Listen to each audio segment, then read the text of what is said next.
अगर आपने कभी बिना चेक किए कोई व्हाट्सएप फॉरवर्ड शेयर किया है तो आपको ये सुनना ज़रूरी है। इंडिया के लिए सबसे बड़ा खतरा बाहर नहीं है, वो आपकी स्क्रीन के अंदर है। दोस्तों, असल में एक पूरी इंडस्ट्री है जो झूठ को हथियार बना रही है, तस्वीरों को तोड़ मरोड़ रही है, वीडियो एडिट कर रही है और आपके फीड को प्रोपेगेंडा से भर रही है। पहले वो आपको डराते हैं, फिर वो आपको गुस्सा दिलाते हैं और फिर आखिर में वो उस गुस्से का इस्तेमाल अपने फ़ायदे के लिए करते हैं। अत्याचार, नौकरी, घोटाले या हेल्थ केयर जैसे बेसिक मुद्दे कहीं खो जाते हैं और इस शोरगुल में दब जाते हैं। और इसमें सबसे ज़्यादा चौंकाने वाली और परेशान करने वाली बात यह है कि झूठ सबसे ज़्यादा तेज़ी से फैलता है, क्योंकि आम लोग बिना सोचे समझे हर मैसेज को शेयर करते हैं। और इसका सॉल्यूशन बस एक है, हर सोर्स को चेक करें, सवाल पूछें। दोस्तों, अपराध का कोई रिलीजन नहीं होता। इंडिया का दुश्मन कोई धर्म नहीं है, बल्कि वो झूठ है जो आपको रोज दिखाया जा रहा है। और दोस्तों, इस झूठ की नींव काफी पहले रख दी गई थी, षड्यंत्रों का जाल रच के, अपनी नफरत को जनता की नफरत बना के। नरेंद्र भाई ने किया है, वो कोई नहीं कर सकता। जो उन्होंने किया है ना, किसी मुख्यमंत्री ने नहीं किया होगा। जो 20-25 साल से हमारी नजरों में जो लोग थे उनको चुन चुन के मारा है। 3 दिन का मोहलत दिया था, 3 दिन में जो कुछ करना करो। कुछ भी हो, लेडीज हो, बच्चे हो, कुछ भी हो, काटने से कुछ, मारो काटो जला दो। एक को प्रेग्नेंट थी, उसको हमने चीर दिया था। एक को प्रेग्नेंट थी, उसको हमने चीर दिया था। जेल में आप बताइए ना, छुड़ाया किसने? बताइए तो, कैसे छुड़ाया? हमको तो जेल से नरेंद्र भाई ने छुड़ाया। उन्होंने जज बदले और जज बदल के फिर नरेंद्र भाई ने सेटिंग की और नरेंद्र भाई ने हमको छुड़ाया, तो हमने छुड़ा। कई ट्रेन है जिसके अंदर आग लगा दी गई थी और आग लगाने के बाद ये पूरी ट्रेन जल गई थी, जिसके अंदर 59 लोगों की मौत हो गई थी। आप लोग देख सकते हो इस ट्रेन के अंदर का हाल क्या है, पूरी ट्रेन जली हुई है। और इस ट्रेन के अंदर मैं आप लोगों को बता दूं, सारे हिंदू लोग थे और जो अयोध्या से यक करके वापस से अहमदाबाद की तरफ जा रहे थे। ये ट्रेन साबरमती एक्सप्रेस है, अयोध्या से अहमदाबाद की तरफ चलती है। गोधरा स्टेशन पे आज भी रखी हुई है। पूरी ट्रेन के अंदर आप लोग देख सकते हो भाई कितनी गंदी तरीके से आग लगी थी। जो इसकी सीट वगैरह है और अंदर के जो पंखे वगैरह सब जल चुके थे और बहुत सारे लोगों ने यहाँ की विंडो तोड़ के बाहर निकलने की कोशिश की, फिर काफी लोग निकल भी पाए और काफी लोग इसके अंदर जल के मर भी गए थे। दोस्तों, गोधरा कांड एक ऐसा कांड है जो आज तक किसी को समझ में नहीं आया, लेकिन मैं आपको बता दूं, ये एक बहुत बड़ा षड्यंत्र था हिंदू मुस्लिम करवाने का, अपनी दुश्मनी निकालने का। समझ में नहीं आ रहा है कुमार वर्मा, यज्ञ हो रहा है। बाहुबली का मृत्यु कांड शिवगामी के हाथों लिखवाने का महायज्ञ। दोस्तों, ये सब सत्ता का खेल है, इसे समझना इतना आसान नहीं। ये एक ऐसा खेल है जिसे सामूहिक तौर पे काफ़ी बड़े बड़े पावरफुल लोग करते हैं अपने निजी फायदे के लिए, और इसके अंदर जान जाती है आम लोगों की, आम इंसान की, आम जनता की, जिससे इन बड़े लोगों को कोई फर्क नहीं पड़ता। तुम तो एक छोटी सी आहुति हो। जैसे कि आपने बहुत बार ऐसा सुना होगा कि कुछ हिंदू समुदाय के लोगों ने मुसलमान समुदाय के कपड़े पहन के और हिंदू के मंदिरों में मांस फेंका ताकि हिंदू मुस्लिम हो सके या लड़ाई हो सके कुल मिला के। तो वैसे ही यहाँ पे है, अपने ही लोग अपने लोगों को मार के दूसरे लोगों पे इल्ज़ाम लगाते हैं ताकि वो अपनी दुश्मनी निकाल सकें, ताकि वो सत्ता में बने रहें, ताकि वो मेन असली मुद्दों से लोगों का, जनता का ध्यान भटका सकें और भ्रष्टाचार करते रह सकें, उनके बच्चों को बाहर पढ़ा सकें, खुद वो मौज ले सकें और उनके आने वाली पीढ़ी भी। देखो शिवगामी, बाहुबली ने अपने प्रिय बंधु और विश्वास पात्र कुमार वर्मा को अपनी कटार देकर, राजमहल के सारे गुप्त मार्ग बताकर आधी रात को महाराज का वध करने यहाँ भेजा। ये कुमार वर्मा और इसके लोगों ने हमारे अंगरक्षकों को मार डाला। महाराज को भी लहूलुहान कर दिया। इतना सब कुछ होने के बाद अब क्या सोचना, बाहुबली को मरना होगा। और अंदर घुस करके करीब 60 लीटर पेट्रोल ट्रेन में उड़ेला और आग लगा दी। आग कैसे लगी, ये इस घटना का सबसे बड़ा सवाल था। ये बात कुछ हद तक साफ हुई फोरेंसिक साइंस लेबोरेटरी FSL की रिपोर्ट से।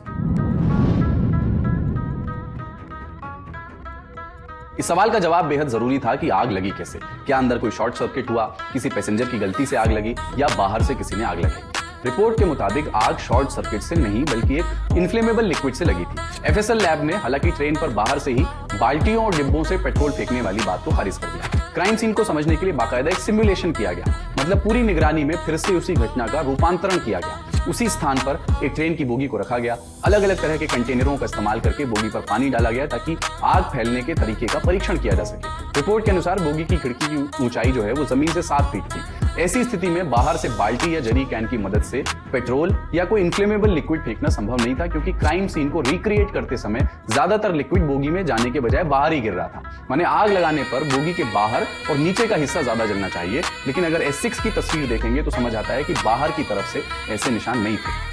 इसी सिमुलेशन में एक और चीज टेस्ट की गई, जिससे पता चला कि बोगी के अंदर सीट नंबर 72 के पास खड़े होकर इन्फ्लेमेबल लिक्विड डाला गया था।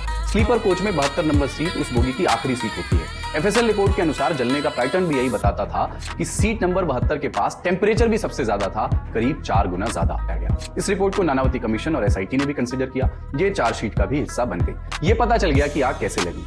59 लोग, जिसमें महिलाएं, बच्चे, जवान सब जिंदा जल चुके थे। जब उनके जले हुए शरीर गोधरा सिविल हॉस्पिटल ले जाए गए तो उस वक्त गुजरात ने सिर्फ लाशें नहीं गिनी, उसने अपनी जमीर की चीख भी सुनी। ये खबर हवा की तरह फैली और फिर हवा में नफरत के जहरीले जहर घुलने लगे।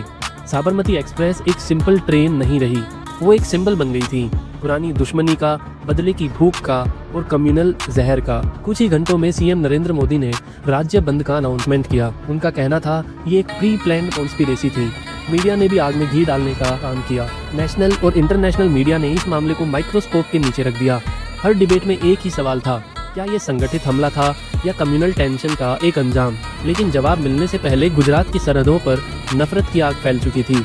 इसी आग को बचाने के लिए लालू जी ने जो है जनता को ऐसा बोला था कि ये एक एक्सीडेंटल केस था, लेकिन नरेंद्र मोदी सरकार ये चीज़ समझ नहीं पाई। उन्होंने इस चीज़ पे भी उनकी आलोचना करनी चालू कर दी और लोगों को बोला कि ये एक सोची समझी साजिश थी और ये सिर्फ इसलिए ताकि हिंदू मुस्लिम वायलेंस हो सके।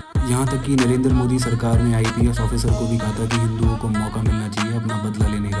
Senior IPS officer Sanjay Bhatt has filed an affidavit in the Supreme Court accusing Chief Minister Narendra Modi of complicity in the Godhra case. Abhishek joining us live. Abhishek, another serious allegation leveled against Narendra Modi. Well, yes, this is a 1988 batch IPS officer, as of now a DIG rank. He has filed this affidavit before the Supreme Court, in which essentially he maintains that he is doing so because he does not trust the SIT that was appointed by the Supreme Court, the R.K. Raghavan SIT, to bring out the truth. And the truth, according to him, is that on February 27, 2002, when a meeting was held at the Chief Minister's residence in Gandhinagar, where top officials and policemen were present, Modi was clear and categorical that Hindus should be allowed to vent their anger. And to which Sanjeev Bhatt said, objected, and his objection was ruled out. Now, this very allegations or this very version of Sanjeev Bhatt has been recorded, or he has made this deposition before the SIT also. But what he adds in this affidavit is that he does not trust that the same version would come out or would be reflected in the SIT report, essentially because he does not trust the SIT to bring that out. Talking of Zakia Jafri, wife of Ehsan Jafri, who was killed in the Gulbarg Society massacre, has now come out openly and said that she's very happy that people like the IPS officer Sanjay Bhatt are coming out to tell the truth. Let's listen into what she said. ये बात हम बहुत पहले से ही समझते थे। जब ये हुआ था ना, तब से हम जानते थे कि ये वहाँ पर मीटिंग हुई है और उसके अंदर सब ये नरेंद्र मोदी ने और सब जो उनके साथीदार थे, सब लोगों ने यही बात कही, बताया नहीं। तो आप जो कह रहे हैं कि वो संजय भट्ट आगे आया, उन्होंने सब इस तरह से बोला, तो उससे मेरे को भी हिम्मत मिलती है और सहारा है मेरा एक कि जन उन्होंने सब इतनी सब सच्चाई बीच में मैदान में लेकर आया और कोर्ट में बोला उन्होंने, तो उससे मैं सहमत हूँ और मुझे बहुत उनके ऊपर गर्व है। दोस्तों, इस ऑफिसर ने न्याय करने की कोशिश करी, लोगों को सच दिखाने की कोशिश करी और जो भी बुरा होने वाला था उसे रोकने की कोशिश भी करी, लेकिन अंततः इसको भी फंसा के अंदर डाल दिया गया। गुजरात से एक बड़ी खबर सामने आई है। गुजरात पुलिस के विशेष जांच दल यानी SIT ने 2002 के सांप्रदायिक दंगों से जुड़े एक मामले में पूर्व IPS अधिकारी संजीव भट्ट को पालनपुर जेल से गिरफ्तार किया है। संजीव भट्ट को दंगों के संबंध में बेगुनाह लोगों को गलत तरीके से फंसाने की साजिश के एक मामले में ट्रांसफर वारंट के जरिए गिरफ्तार किया गया है। संजीव भट्ट 27 साल पुराने एक मामले में 2018 से बनासकांठा जिले की पालनपुर जेल में बंद थे।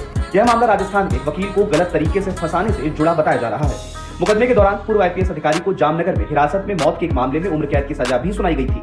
वहीं अहमदाबाद अपराध शाखा के पुलिस उपायुक्त चैतन्य मांडलिक ने जानकारी देते हुए बताया है कि हमने ट्रांसफर वारंट पर पालनपुर जेल से संजीव भट्ट को हिरासत में लिया और मंगलवार शाम को उसे औपचारिक रूप से गिरफ्तार कर लिया गया।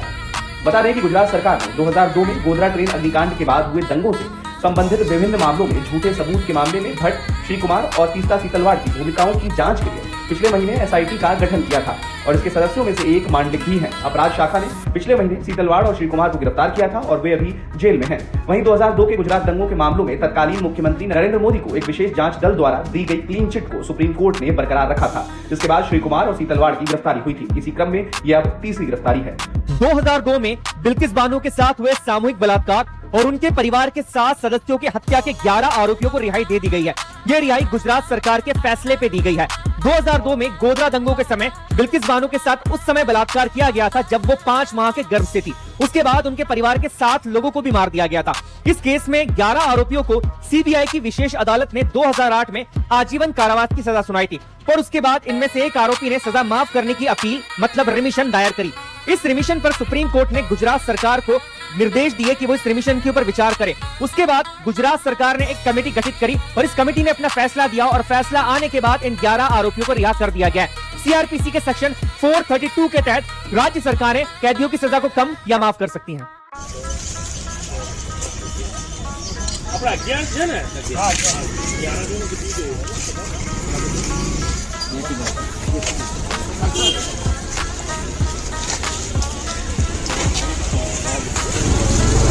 दोस्तों ये एक पहली सरकार है जिसने हर जगह कब्जा कर लिया है। CBI, ED, supreme court, high court, कोई भी ऐसी जगह, कोई भी ऐसा सेक्टर इन्होंने नहीं छोड़ा है जहाँ पे इन्होंने अपनी पकड़ ना बनाई हो, जिस वजह से आप तक कोई भी सच या कोई भी सही बात नहीं पहुँच पा रही है। और इसमें सबसे बड़ा हाथ है गोदी मीडिया का, क्योंकि हमारे देश के अंदर भाई बहुत अलग अलग प्रकार के धर्म हैं, अलग अलग प्रकार की जातियां हैं। इस वजह से लोगों के ऊपर राज करना आसान है। लोग आसानी से किसी भी समुदाय या किसी भी धर्म के खिलाफ हो जाते हैं अगर उन्हें छोटी सी कोई चीज़ वीडियो दिखा दी जाए मैनिपुलेट करके। फॉर एग्ज़ाम्पल हमारे देश के अंदर पिछले काफ़ी सालों से बांग्लादेश, पाकिस्तान और बाहर के देशों की वीडियो दिखा के ये बताया जाता है कि ये हमारे भारत की वीडियो है और हिंदू खतरे में है, जिस वजह से ये लोग अपने मन की कर पा रहे हैं। दोस्तों मेरा मानना ये है कि कर्मा से बड़ा कोई धर्मा नहीं होता। कर्मा मतलब जैसा आप कर्म करोगे वैसा आपको फल मिलेगा। आज की तारीख में और आज से 10 साल पहले से लेके अभी तक हमने जितनी भी नफ़रत निकाली है, जितनी भी हम नफ़रत फैला रहे हैं, जितनी भी नफ़रत हम झेल रहे हैं और जितनी भी नफ़रत हम चुप होकर देख रहे हैं, इस सब का फल हमें भी मिलेगा। क्योंकि जिसने हम सबको बनाया है, इंसान को, इस धरती को, आसमान को, सूरज को, चांद को, जिसने ज़िंदगी बनाई है, मौत बनाई है, आत्मा बनाई है, वो सबके साथ हमेशा न्याय ही करती है। वो शक्ति कभी भी किसी के साथ अन्याय नहीं करती। जिन बेकसूर लोगों को आज हम किसी और की गई गलती के नाम पे परेशान कर रहे हैं, लिंचिंग कर रहे हैं और दुनिया भर के बड़े बड़े पाप कर रहे हैं उन लोगों के साथ, वो सब जब वापस लौट कर आएगा तो उसमें हमें अच्छा खासा भारी इंटरेस्ट भरना पड़ जाएगा। जिन लोगों की ज़िंदगी ही अधर्म से चल रही हो वो भला धार्मिक कैसे हो सकते हैं, वो भला धर्म के रक्षक कैसे बन सकते हैं। अभी भी वक्त है, सोचिए, सही कदम उठाइए, अपने देश के लिए आवाज़ उठाइए और अपने देश को बचाइए, क्योंकि अगर और देर हुई तो फिर सबका भविष्य मिट्टी में मिल जाएगा। जय हनुमान, जय भारत, जय हिंद।